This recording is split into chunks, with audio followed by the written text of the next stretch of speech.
যেখানে আল্লাহর আরশে আজিম আছে সেখানে গতির কোনো পরিবর্তন নেই, স্পেস টাইমের কোনো ধারণাও নেই। পদার্থবিজ্ঞানীরা বলেন আমাদের মহাবিশ্বের 4টি মাত্রা আছে: দৈর্ঘ্য, প্রস্থ, উচ্চতা এবং সময়। কিন্তু আল্লাহর ব্যবস্থা এই 4টির বাইরে। বলা হয় সময় সবকিছু পরিবর্তন করে, কিন্তু সত্য হল সময়ও আল্লাহর নির্দেশে চলে। আমরা মানুষ সময়কে সেকেন্ড, মিনিট এবং বছরের হিসেবে গণনা করি।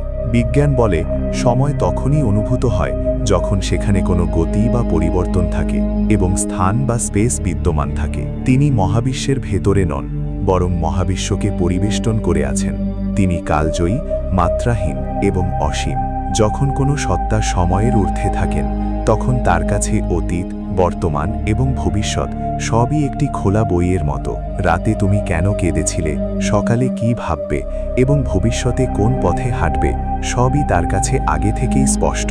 তাই পবিত্র কোরআনে অনেক ক্ষেত্রে অতীতকাল ব্যবহার করা হয়েছে, যেমন হয়ে গেছে, লেখা হয়ে গেছে, যা অবশ্যই ঘটবে, কারণ আল্লাহর কাছে ভবিষ্যৎ ততটাই পরিষ্কার যতটা আমাদের কাছে অতীত। আমরা বলি কাল কি হবে জানি না, কিন্তু আল্লাহর কাছে আগামীকালও আজকের মতোই বর্তমান। আইনস্টাইন বলেছিলেন অতীত, বর্তমান এবং ভবিষ্যৎ একটি ভ্রম মাত্র, কারণ সময় একটি মাত্রা। যদি কেউ এই মাত্রার বাইরে অবস্থান করে তবে সে পুরো টাইমলাইন একসাথেই দেখতে পাবে, ঠিক যেমন জিপিএস স্যাটেলাইট, যা পৃথিবীর মানুষের চেয়েও দ্রুত সময় গণনা করে। কারণ স্যাটেলাইট ভিন্ন মহাকর্ষীয় ক্ষেত্রে থাকে এবং সময়কে ভিন্নভাবে দেখে। যদি একটি ছোট স্যাটেলাইট সময়কে আলাদাভাবে দেখতে পারে, তবে আল্লাহর আরশ, যা পুরো মহাবিশ্বকে নিজের কুদরতে ধরে রেখেছে, তা সময়কে কেমন দেখবে?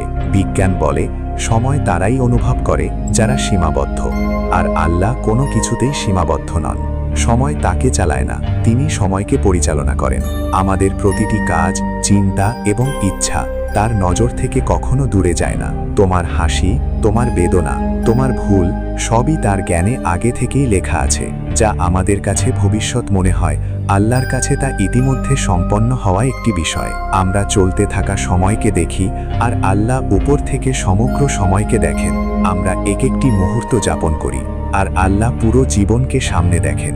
আমরা বলি কি হবে, আল্লাহ বলেন হয়ে গেছে। এই মহাবিশ্ব, গ্যালাক্সি, স্পেস টাইম এবং ফিজিক্স সবই একই কথা বলছে।